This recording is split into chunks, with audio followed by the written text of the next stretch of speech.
Hello, and welcome to the Fantasy Cheat Sheet, brought to you by Going For It 2. We're on Facebook, we're on Twitch, we're on YouTube. Just check everywhere. We there. Jamie, kick the intro. Yeah.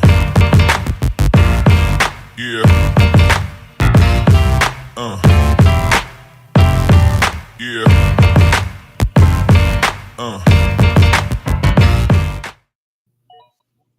How y'all doing tonight? What's up, Jamie? Why don't you tell everybody a little bit about yourself and let them know how you're feeling tonight. You ready for some values? Oh, yeah, it's good to be back. Jordan, great to have you back, man. And I'm just excited to have you back here on the show every week. Yeah, Jordan, this is our first time together. How are you doing tonight? I'm doing good, man. Glad to get to finally meet you. Glad to be on the show again after a long break. I'm ready to talk anything. We talking values tonight. I'm just ready to gear up for the football season. So that's what's up. That's what's up. We've been kind of stuck in this point. How active are your leagues that you're in it right now? Can you feel the cream rising to the top? Is the water starting to bubble? How is league activity? And a lot of the leagues I'm in is very dead right now still. Like, unless it's a league where I'm in with people like Jamie or like the guys on Going For Two. But my regular leagues with friends, though, those are dead right now. They won't kick up until late August, probably. How about you, Jamie? Not the startups that you're in, but the leagues you've been in. How's activity in those leagues? Yeah, I mean, dynasty leagues, kind of slow. I keep getting couple trade offers. It was no good at all. And then I kept trying to get some trades done, and people are just ridiculous. Like, for example, I offered ETN for Waddle. That's a fair trade, right? The guy had Waddle on the trade block. He needs a running back. I have a bunch. He countered with Waddle for Marvin Harrison, straight up. And I'm like, what are you doing, dude? Yeah.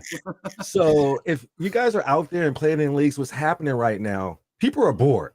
And this is probably the last chance you can pull a Fugazi or get somebody to take the wooden nickel. In my opinion, you really shouldn't be trading right now because training camps is opening. Those fatal to your league injuries, your team injuries are going to be happening soon. See what you got. People that think they're contenders ain't really contenders. They finna find out within the next month where they really stand. So people that's sending out offers right now is trying to get ahead of where you won't be able to get much for cheap anymore because depth charts and positional battles will become more and more clear, and then we'll see what our teams really will look like in a couple of weeks. Let's get into a little bit of news. Cam Akers signing with the Texans. Jordan, did you hear about this, and how does this make you feel? I heard about it, but it doesn't really do much. It was weird, the situation. He thought he would sign with the Vikings. Stuff happened with the medicals and whatnot, and then he ended up signing with the Texans. I mean, he'll probably battle Dameon Pierce for backup behind Mixon, but I don't see it as being much of a thing unless, down the line Mixon gets hurt. But he's coming off of Akers is coming off of a devastating injury, so we don't know how good he's going to look. But Mixon's a guy, and then he'll be fighting. Akers will be fighting for scraps with Pierce after that. Jamie, would this news say anything to you? Do you think the Houston Texans are going to try to run the ball a little bit more? Yeah, it's still going to be a passing team, man. I mean, look at the receivers they got. Even if Mixon does get hurt, I don't see Akers getting more than 30-35%, if that. Got it. Next thing in the news is Pierce Hall, San Francisco 49er. Hurt hamstring is the reason for him going on the PUP. Is this no deal, little deal, or big deal? Jamie. He'll be ready for start of the season. It just worries me that hamstrings, it's early, but this could affect him his whole career. Who knows? Because those things don't go away. How about you, Jordan? What do you think about this? I agree with Jamie, but hammies can linger. I asked Christian Watson about that and hamstring problems. So we don't know anything too much right now. A lot of people are on the PUP. Most of them, or some of them will be ready for the season. So we'll just have to kind of play it by ear and see how it goes. All right, now I'm just gonna throw this out there because y'all memories might not be as good as mine. Lies, but was OBJ's rookie season his hamstring or ankle? Do y'all remember that? Was it his Yeah, his hamstring? first 6 games, I believe he missed. I can't remember exactly what it was. Darn it! I thought I nailed that one. I don't. Yeah. I just found this out thanks to Jamie just being so awesome and keeping his ear to the concrete. Like he be knowing everything, right? Michael Gallup retires. Yep, no more Michael Gallup. I can't believe that. What is the Raiders that bad? Because that's where he was, right? Yes. You need to stick around and get cut, or do you? Was the writing on the wall? Not it's an accomplishment to make it to the NFL, and I say all that in tongue in cheek. We are here to make y'all laugh sometimes, but this push up, I don't see this changing anything. I think we can move on. Yeah, it's just another guy. Yeah, just another guy. All right. Michael Gallup might saw Aiden O'Connell tossing the ball out of bounds. He watched the Netflix series and he like, man, oh no, I haven't watched it all. I've heard about that part, or they've been talking about that. Have you guys watched the Netflix wide receivers? I watched it. It was good, man. And like Devontae Adams, he tried everything not to throw anybody under the bus, but you could tell he was obviously visibly frustrated about it. I thought it was a good show, and it gave some insight. You hear guys when they talk after games about, the most mundane things. They try to be as politically correct as possible, but on there you kind of saw a little bit more, and I think that was good to see. All right. Now, we call this the cheat sheet. We finna get into our first topic, and we're going to do a little rapid fire because I am long-winded, but I want y'all, come here, come closer. I heard the second person running back in Kansas City to get reps today, or was it yesterday, was Deneric Prince. Oh, Yeah, I heard. I just want to throw that out there. We can keep it moving. Let's talk some values.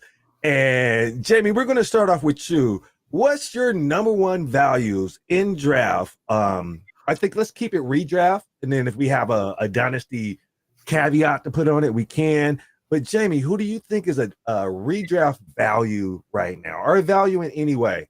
Okay, so this guy, his ECR is 145. He's going off the board at around like running back 44, and it's my man Blake Corum. I can't quit this guy. Like, I'm getting him in every single one of my drafts. I just took him in the 10th round, so like 2 rounds above his ADP, just because I'm not leaving a draft without this guy on my team. Like last year, I think Kyron, he was the 7th best running back. He surprised me. He surprised everyone. No one expected that. But he's a horrible pass blocker, right? And they want to keep Stafford healthy. So they're going to put a good pass blocking running back in there. So that's going to earn Corum some reps. Let's see. Corum, he was a 3rd round pick. Kyron, what was it, a 5th round NFL pick? So they put more draft capital into Corum. Corum's an actual 3-down workhorse running back. Kyron's a fake workhorse running back. Let's see. I know like Corum, he's more athletic. He's more explosive versus Kyron. I just think they're going to use a lot of Corum, and it could be due to injury. Could be just because Corum's a better running back, but eventually Corum's going to see the field, and getting him in the 12th round, if you can, that's going to be an amazing value, because Kyron, before the Corum draft, he was going in the mid to late 1st round in my drafts. All right, now that they got Corum, yeah, he's going like late 2nd, but that's still way too early. Imagine if Kyron didn't exist. You'd have to draft Corum 101 if you were drafting Kyron in the mid 1st. That just doesn't make sense to me. So great value. Grab them. If you're in a draft with me, grab them 2 or 3 rounds earlier, because you ain't going to get them. Yes, indeed. Yes, indeed. What you think about Blake there, Jordan? So I hadn't talked to Jamie in a while, and I didn't want to go and look up any of the people he favors, just because I wanted to kind of be surprised tonight. But for some reason, I knew that Blake Cora was on his list, because as much as I've heard since over the last year how much he hates Kyron Williams, like I just knew I knew that Blake Cora was one of your favorite guys. But I agree with you, man. Obviously, Kyron isn't built to handle a large workload, and Corum is more talented. So, on a Rams offense that can get humming, I think he is good value to have a handcuff to a guy who we aren't sure can handle like a full starter's workload for 17 games. Okay, that's fair. That's fair. I'm just going to keep it quick, and I talk in riddles sometime. Kyron Williams is the one you take to the winter ball. Blake Corum is the one you take to the senior prom. All right, Jordan, your next best value. Tell us about who you got up next. It's a guy who has been productive in every situation that he's had, until he's gotten injured. But I'm gonna go with Gus Edwards. Right now, stories out of Los Angeles is that he's gonna be the go-to number one guy on the team. Obviously, J.K. Dobbins is behind him, who's coming back from an injury, and they just drafted Kamani Vidal. But as of now, they're saying Gus is the guy. Beat writers are saying Gus is the guy. Jim Harbaugh, Greg Roman, they like to run the ball. Obviously, Gus is familiar with Greg Roman and his offense from Baltimore and stuff like that. I see he's dealing with a foot injury right now, but I don't think it's anything too serious. He's going RB 38 right now. So that's good value for the starting running back on a team that wants to run the ball. Should be a decent offense. I know they lost Keenan Allen, Mike Williams, but Justin Herbert's still there. They should be able to move the ball somewhat. Gus, he's a touchdown machine. He doesn't do much in the passing game, as we all know, but if he's healthy, he's going to score touchdowns, and being able to get that value late in a draft like that. You're getting somebody who could finish as a maybe top 24 running back, but you can draft them late in the draft like this. I think it's good value. Yeah, he's got to stay healthy, of course. Right. NBA Riggs, thank you for pulling up to the cheat sheet. We see you out there. Jamie, what do you think about Gus Edwards in that San Diego, Los Angeles Chargers offense? Yeah, I think there's going to be value in that backfield and Edwards right now. He's the guy I'm going after. If I miss out on Edwards, I'll wait rounds later and just get Vidal. Like, I don't think Dobbins is going to do much. He never stay healthy. Yeah, like I've drafted tons of Gus Edwards. And so, yeah, if he can give you top 20 weeks, I'm happy with that. So I'm in a couple of drafts right now, so I'm not going to be saying too much because they might be looking. But no, like I'm trying a strategy where I'm trying to go 6 wide receivers for my first 6 or 7 rounds, and then get my QBs, maybe punt tight end, and it's just hammer running backs, and he's going to be sitting right there for me. I won't need any wide receivers at that point. I am going to skip over my next value because of relevance, and I want to keep us moving. I'm going to roll it back to you, Jamie, with your next value of the week on the cheat sheet. Yeah, so what I like to do is I like to grab one of the top 6 tight ends. If I miss out on them, I'll wait. Just get one of the ones after round 10. Pat Freiermuth seems to be a good value. He's going right around the 115-ish mark. I think I got him in the 11th round the other day. Or no, actually, I think it was the 12th round.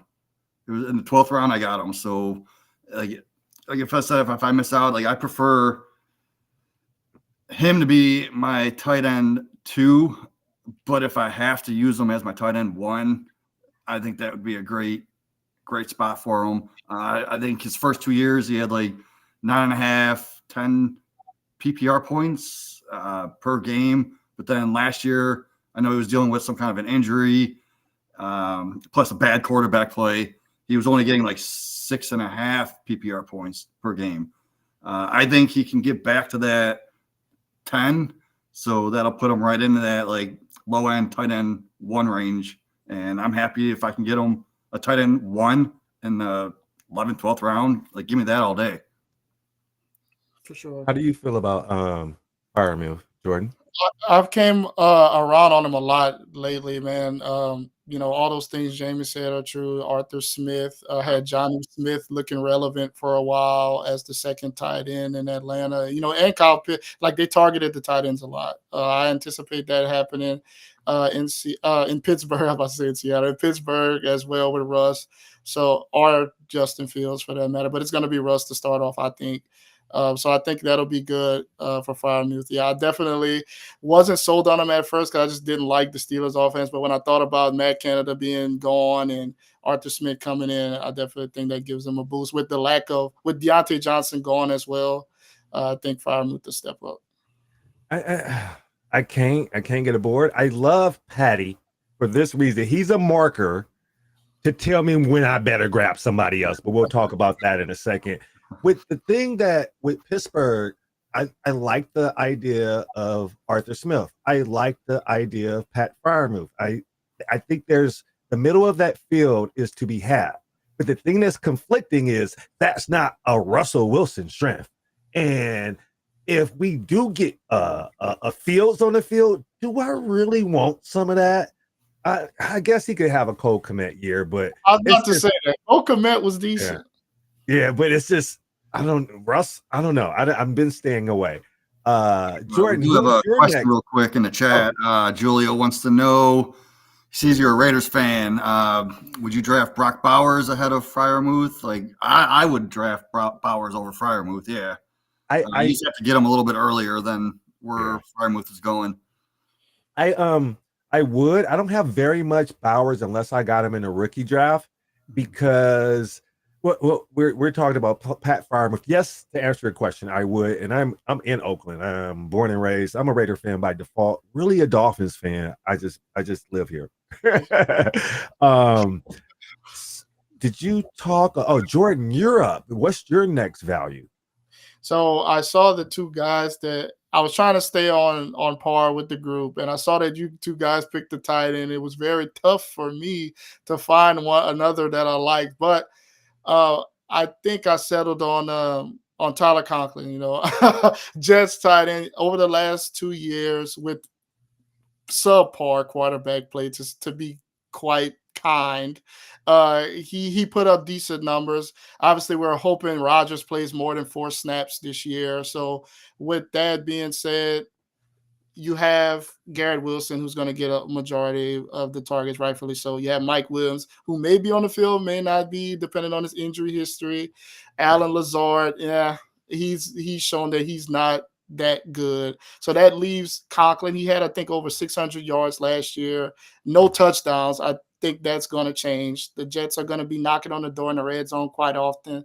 Rodgers hasn't historically thrown a lot to his tight ends, but I believe that Conklin will have a chance to score some TDs at least to kind of make up for maybe he won't get 1,000 yards, so maybe the TDs will make up for it. And you're getting them super, super late. It's just somebody you can throw a dart at for maybe your second tight end on the team. He may come through, he may not, but you can always cut bait with him. How do you feel about Tyler Conklin, Jamie? I like him. I've been targeting him late in drafts. If I miss out on like the K. Dotton type, like let's see, Hunter Henry, if they're gone, I'll smash Conklin. He's just so consistent. And he's been consistent the past like 3 years. I want to say Mike's in the chat. What's up, Mike? What's up, Mike? Mike. Hey, you left his seat warm. I like you guys are nailing it and killing it today. I like to punt tight ends. That's going to make me stronger in other areas. And I'm going to talk about somebody I will even pick up as my tight end one. But if I miss, I'm loving Tyler Conklin, Kate Otten. There is a Hunter Henry, and there is a Noah Fant that I like what their floors might be. And I think I can get by if I grab a couple of these guys and play matchups later in the draft. My guy that I'm loving, and yes, I said I might actually take him as my tight end one. He is currently ranked 138. I'm talking about all the way from Green Bay. He's a cheesehead, Luke Musgrave. And the reason why I am so hyped, so interested in Musgrave, that offense, we're talking about Christian Watson, Reed, Dobbs, Wicks. That offense is potent. And guess who tore his pectoral? Tyler Kraft is going to start I think, not that I hope, but Luke Musgrave is going to give me a nice runway on a nice offense, and he's young. I think the wheels is up, and he'll have a good floor. In some instances, I've been grabbing Hawkinson in the late 7th. If he falls that far, I can't let him pass. And then I'm following that up with Luke to get that early season production. If Hawkinson comes back, by the way, they say he's ahead of schedule. How do you guys like Musgrave? Let's go, Jamie. He scares me just because Kraft is in that offense with him. We saw when Kraft played last year when Musgrave was out. I actually think Kraft did a lot better than Musgrave. I was always a Kraft guy in Dynasty just because he was completely free. I usually skipped over to Musgrave in like the late 3rd round of rookie drafts so I could get Kraft. But yeah, no, if I knew he was going to be the guy, he'd probably be on all my teams right now. I just don't know. The one thing, kind of piggybacking off of that, the one thing is with the Packers, you never know whose day it's gonna be. As a Packers fan myself, like you see, like if Christian Watson is healthy and everybody's healthy, Jordan Love likes to spread it around. He doesn't have. There are games Musgrave may have 4 or 5 targets. He's gonna have to maximize those because Love likes to spread it around. Now they're saying Wicks is poised to have a big year. Where does that put Jaden Reed? And then we still have Romeo Dobbs. So I like him. I want to have him on some teams because I do think he is talented. And I do think that Love does target the tight end specifically, like, middle of the field, red zone areas. But I would be a little scared to have him as my number one. I like your point, Jamie, about Kraft. On the eye test, Kraft looks better. Yeah. Kraft gets the yards after catch. Musgrave is a more inline. I'm just hoping that he gets that early production, and if he's the tight end 1 for the team, and Kraft misses, let's say 4 weeks, because a pectoral muscle, it's nothing to joke with. I think the same injury for Rashid Ali with the Ravens. So we'll see how that comes along. Maybe I can flip him, but I do agree with you about Tucker Kraft. I just think Tucker Kraft is not going to start the year. Jamie, what's your next value on the cheat sheet this week? It's going to be Michael Wilson. Like, this guy's like completely free at the end of the draft. I believe his ECR is like around 170, wide receiver 68, I believe. And I know they just got Marvin Harrison, right? But he can't get every single target, every game, every snap. No, it's not going to happen. And we've seen Kyler Murray. He was able to support multiple receivers in the past. He had Larry Fitzgerald and Kirk. I believe he even had 3 pass catchers with Hopkins, Fitz, and Kirk, and they all did pretty well.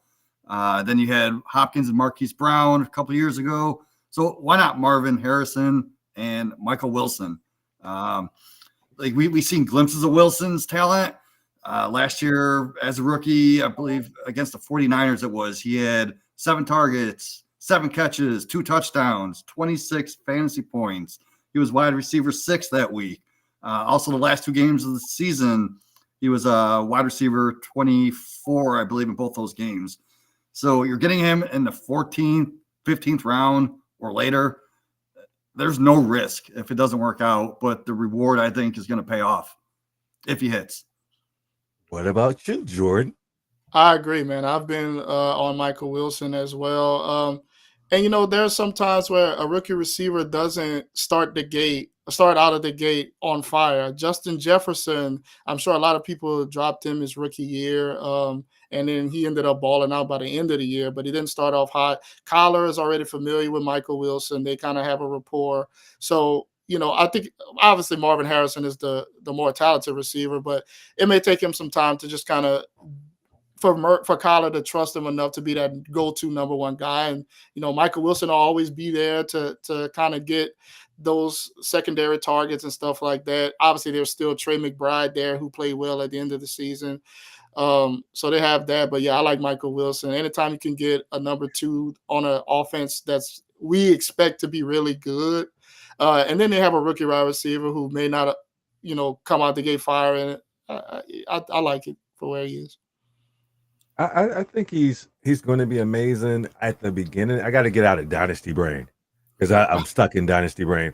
At the beginning of the early draft season, I was getting him, but now I'm grabbing my QB3 there, especially if I'm in front of the person who took McCarthy and I got a Darnold, or I really like grabbing Jameis Winston. Later than that, well after, but right around there, I'm taking shots at a Trey Lance. I don't know. I'm boogieing recently in another direction.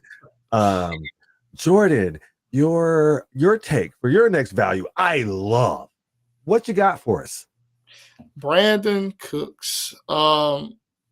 Obviously, this guy, he's in his 30s, but doesn't matter. He's been productive every season. I thought, last year when he went to Dallas, I thought he would do a lot better than he did. But however, he turned it on at the end of the season. Now Gallup is gone and Sense has retired with the Raiders, like we mentioned earlier. So he was going to be that number 2 guy, unquestioned already.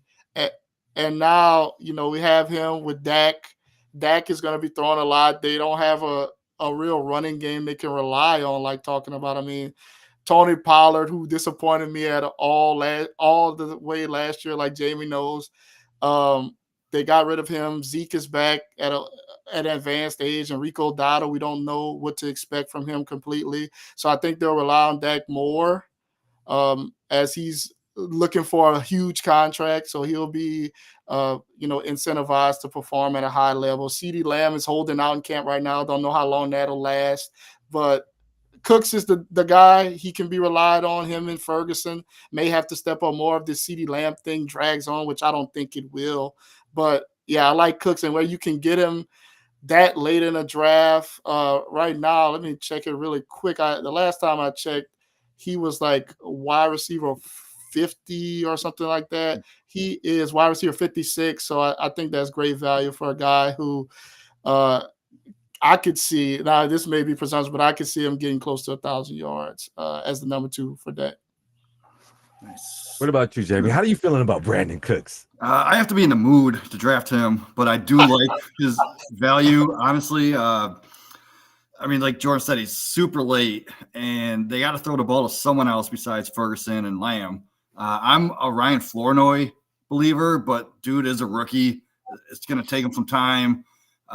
Cook's going to be that number 2 receiver in that offense. And in best ball, that's where I'm more likely to target him, just because we don't know when he's going to have those big games. But, yeah, he is a great value. Man, this is a heck of a choice. I'm here for it. I'm here to tell you, especially in redraft, if I'm able to get Brandon Cooks at this ECR at this point in the draft, sign me up. He's only done it almost every single year. He got off to a better start with Dak at the end of the year, and rumor has it they're hitting it off and has chemistry. 1,000 yards is definitely within the range of outcomes for Brandon Cooks, and it's like thievery to get him where you're getting them at these days. I don't know, because I talk so long, if we are behind schedule or we're on schedule. Jamie, is it time to do the underdog read? Before we do that real quick, let's answer this question. What is your take on DK Metcalf? I'll go real quick. I like him. I think he can be top 15 receiver this year. Dynasty-wise, though, I like JSN long-term over DK. I know DK is that big play guy. JSN is going to be more of the PPR monster. So it depends on your scoring format. Like, what do you guys think? I agree 100%. For redraft, I'm DK as a top 15 wide receiver for sure. This new offense, I think, will help him out. Dynasty-wise, same thing. Obviously, JSN is the younger guy. I don't know what to expect with their quarterback situation. I mean, how long do we expect Geno to be there? I don't know. So for like a dynasty perspective on any of the receivers, I don't know. They don't have a quarterback for the future yet, so we don't know if Geno's going to be that future. But I'd still rather have JSN just because he's younger. Yeah, DK for me, I think I'm in. I got to get me some. 32 teams, I'm pretty sure I don't have a single share of DK. And there's a reason for that. And it might not be justified, but that archetype, how he plays, yes, he's amazing, but he reminds me a lot of Mike Williams. Mike Williams goes up and jumps for a ball, and he cannot come down without falling on his shoulder. It just seems like the way they take punish. I just can't. I don't.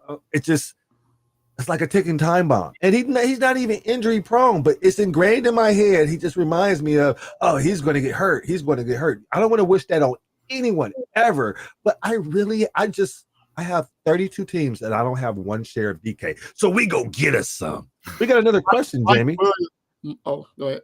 Yeah. Oh, no. What were you saying about Mike Williams? I was going to say Mike Williams wish he had the speed that DK has. That's why Mike Williams has to jump over everyone because he can't separate because he doesn't have any speed. DK at least has the speed to separate. Would you agree that DK looks awkward at times? Yeah, a dude that huge, just in general. Like, okay, all right. Maybe that's it. I'm like, that's doesn't look right. That looked like that hurt. It hurt to run. Yes, yeah. But wow. What about you? We got another question. Oh no, it's just a statement. King D. Brandon Cooks is overrated, though, by the way, but a good football player. So you think he's good for a football team, but not for fantasy anymore? Yeah, that's why I'm saying it's best ball. Best ball is where I'd be targeting him because you never know when he's gonna just completely disappear. Yeah. All right. Do we want to get into our underdog read now? Yes. Let's do it.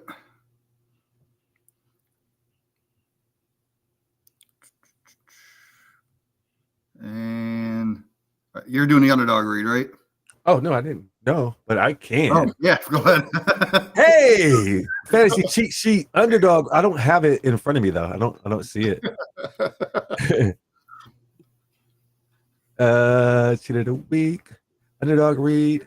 Yeah, I don't have. Do you have it in front of you? I do not. But what we could do is just make sure you use code GF2. We got a $250 bonus buck match.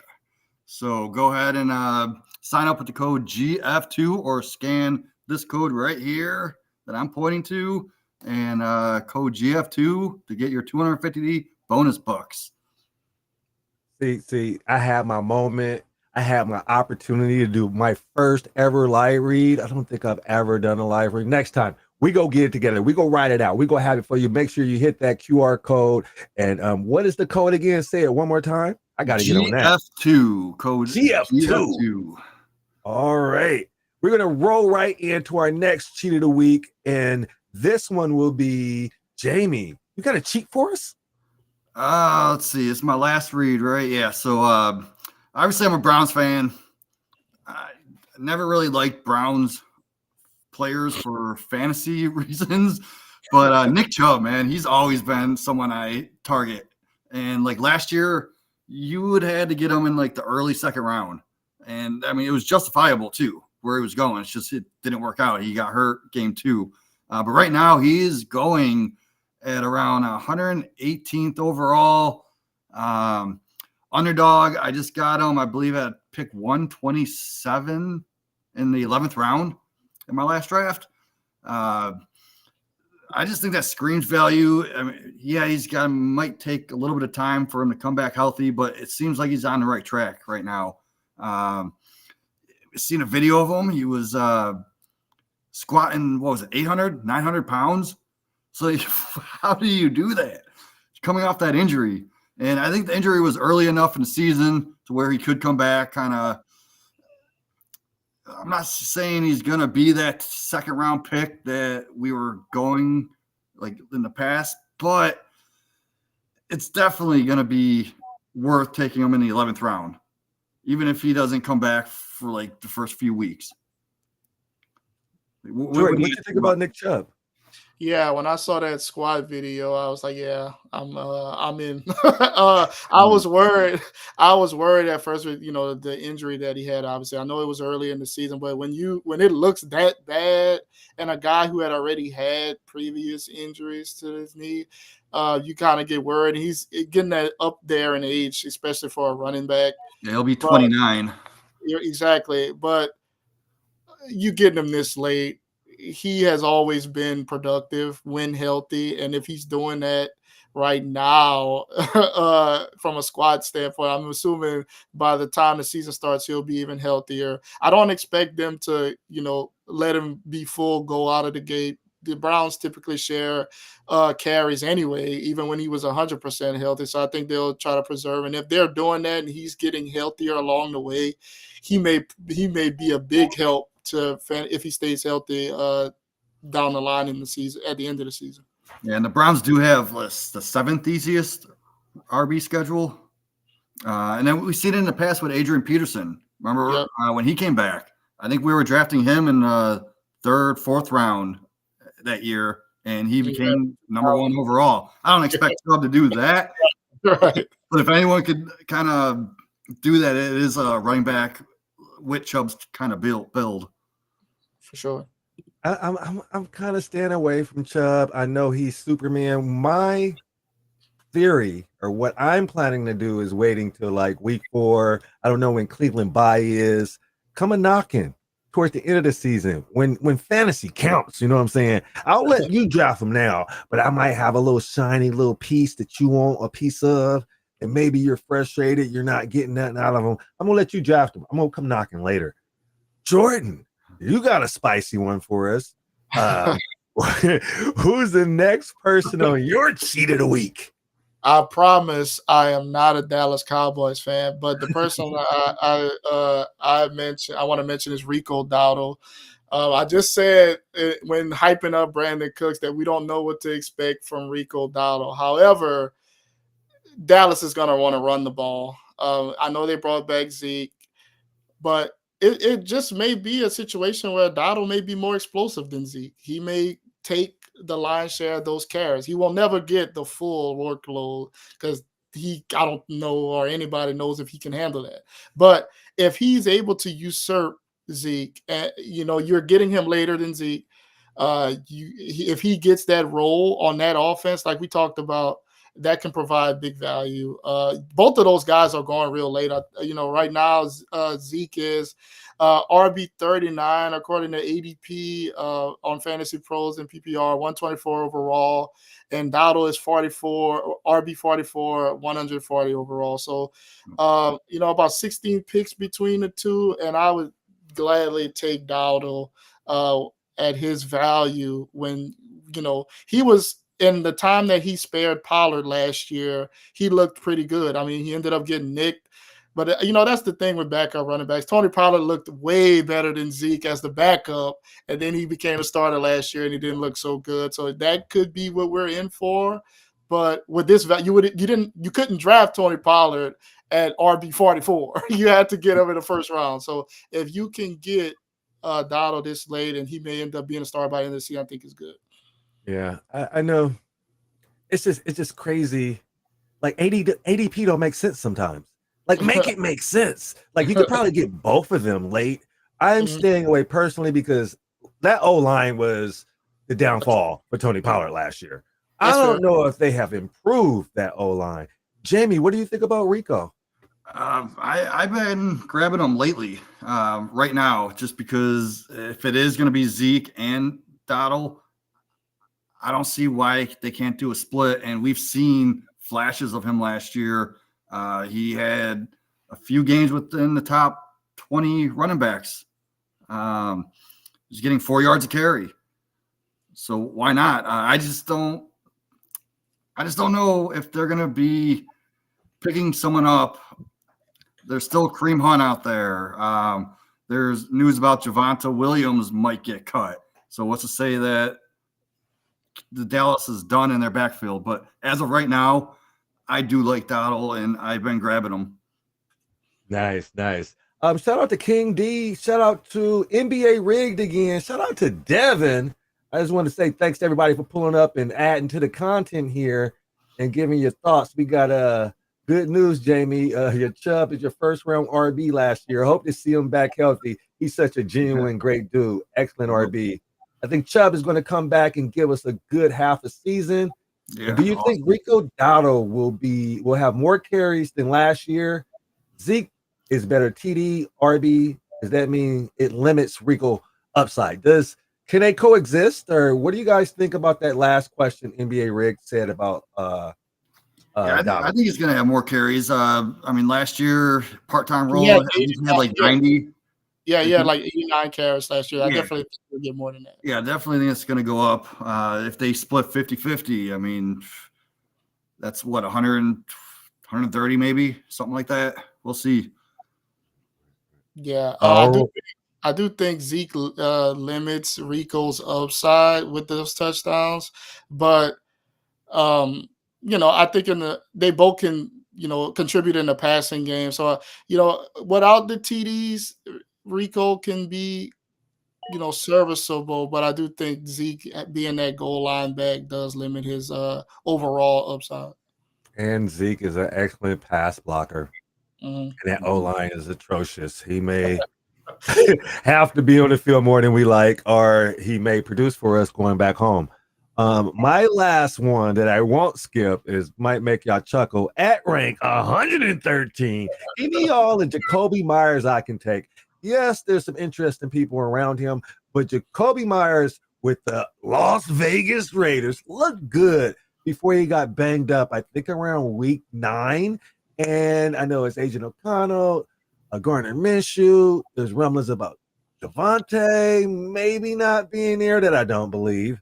But Jacoby Myers gets it done, has a very solid floor. And if you can get good floor at this part of the draft, you got to take it. And he has some TD upside. I don't know how, but Jacoby Myers has grown on me. Jamie, what do you think about Jacoby Myers at 113 overall? Yeah, no, that's way too low. We saw last year. I mean, he points per game. He was top 24 wide receiver. I don't know. I don't think he had 1,000 yards quite, but I could possibly see it closer this year, especially with Gallup. Now we thought he was gonna take some of those targets. Now that he's gone, I mean, who else are you gonna throw the ball to? What you say, Jordan? Yes, I like me some Jacoby Myers, man. I know it was a Jimmy G. Him and Jimmy G had that connection at the beginning of the year that kind of led to him getting started the way he did. But Devontae can't get all the targets. Brock Bowers can't get all the targets. They need some Jacoby Myers in there as well. Maybe some Trey Tucker long balls in there, but for the most part, Jacoby is the number 2 guy behind Devontae, and he can provide a lot of value, especially this late in the draft. Right, right. All these are really great values. I'm just going to throw in one real quick. Tyler Algier was my first one, ranked 156. I think he will be possibly flexible more games than not, just like in the breath of Jamar Gibbs and David Montgomery. And if something was to happen to Bijan, this young man rushed for over 1,000 yards his rookie year. Like, he is no slouch within his own rights, and they have the weapons inside and outside on that team, and possibly Kirk Cousins. So stacking boxes is can't be a thing, I imagine. And spelling Bijan, he's gonna be fresh. He wants to hit home runs. He thinks he's just as good as Bijan. Who are we to tell him he's ranked 156 player off the board in these drafts? So I think we wrapped up everything so far. Anybody got something to say? Jordan, this is my first time on the show. Tell me a bit about yourself. So I'm in Louisiana, born and raised in the Baton Rouge area. Just been a Packers fan, big basketball fan as well, Lakers fan, some Pels, but mostly Lakers fan. I just love talking fantasy, man. Been playing for a long time. Finally got an opportunity to join, going for 2 a few years ago, and just been enjoying it ever since. Where can we find you? What's your handle? What do you else do you have going on? And welcome back. So I am one of those people who I'm on X, but mostly to read news and whatnot. I'm not posting a lot, but you can find some. When I do post something, you can find me at jarsenal89. Once the season starts up, I normally have like a weekly article on goingfor2.com you can check out. So I'll have that starting back up in a month or so. So you can check me out there. Nice. Make sure y'all check out the Going for Two Discord. It is amazing. It's actually was one of the first things I've seen that stood out as far as having a community and doing it right in Discord. Check out the Going for Two Discord. We have a question before we get to Jamie's. What's chatter about Devontae Adams? So apparently Aaron Rodgers was at some golf tournament and he was overheard legitly saying it's going to be nice to play with Devontae Adams again, as if some behind the scene deal is in place. I don't think so, but that's where I got that from. And it's been confirmed. Aaron Rodgers said it. He was talking supposedly in private, but he was excited to play with Devontae Adams. And somebody called it, was like, wait, he's not even on your team. And they ran with it. But so it might just be noise. Don't let me propel that stuff. Jamie, tell everybody a little bit about yourself and where they can find you at. Yeah, I'm on Twitter. I'm not very active on Twitter, more on Facebook, but I keep it simple. Just my name, Jamie Perogue. Here on the Going for Two cheat sheet. We're going to start every week now, guys. I'm excited. So yeah, that's pretty much it. Got you. We are, oh, wait. Was the news that we were supposed to talk about? There was a note that we were supposed to make an announcement, right? Yeah, host guys, you guys got to take care of that, Right. Okay. How much time we got? I think I remember, but if I say it and it's not, aren't we about to do something where we're about to go not every other week, but we're about to go every week? Yeah, is that happening? Yep. We go figure it out. Yes, I know we talked about that, but soon we'll be going to every week instead of every other week. And Jordan will be joining us. Mike will be back next week in his chair. I'm going to keep it warm for him. I am the Network One, TH33, the word Network N1. By the time you get to the end, you'll find me. I'm on Instagram, Twitch, Twitter, everywhere. Just hit that follow. We got some live broadcasted fast drafts coming up soon. And I'm on Twitter messing around. We do a little gaming. We got a lot of podcast stuff coming. And check us out here every week on a Tuesday coming soon. Get in that Discord, y'all. Jamie, take us out of here.